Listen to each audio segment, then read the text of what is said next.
This is the song. Does this man look like he's ready to die to you? Marilyn Nelson, his partner for more than a quarter of a century, thinks 69-year-old Arthur Hippe still has lots of life left in him.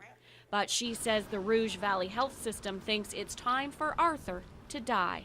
They said that he had had what they call a significant stroke, and that I was told by his doctor that I should be willing to let him go. That was in 2010. Hippe was taken to Rouge Valley Hospital in Ajax. He was paralyzed on his left side and has been unable to communicate since then.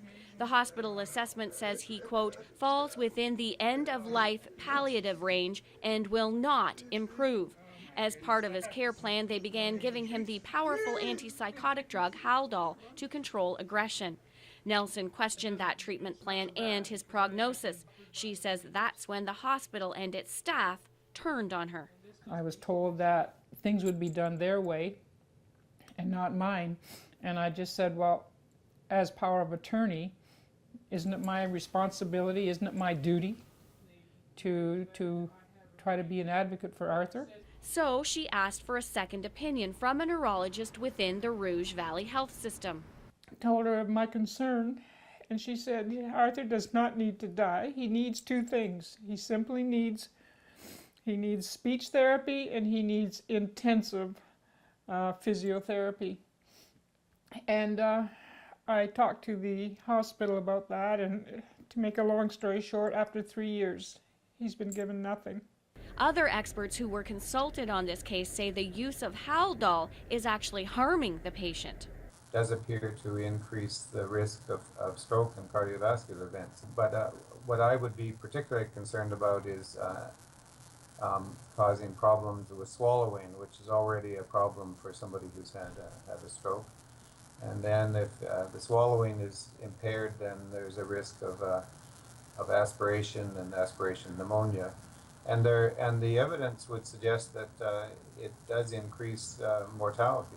Neither the hospital nor its lawyers would talk to us about this case, citing privacy concerns, even though Marilyn Nelson, as Hippe's power of attorney, said she'd give them the okay. Stop the camera. She's had lawyers send them letters demanding they release him from the hospital and stop administering Haldol. I think they decided what was right, and they were bound and determined to impose their views. But instead of taking Hippe off Haldol or releasing him from the hospital, Nelson says they stepped up their efforts to have their end-of-life care plan enforced. She says they've questioned her capacity as a power of attorney, attempted to take over Hippe's finances, and restricted her visits with her husband. I've never known anything like this in my life. I just live in fear 24/7. If you think this can't happen to you or your loved ones, think again. Advocates say it's happening all across the country. Even if you have a power of attorney, it's not worth the paper it's written on if you don't have specific provisions written in it. We'll tell you what those are and how to protect yourself tomorrow night at 6.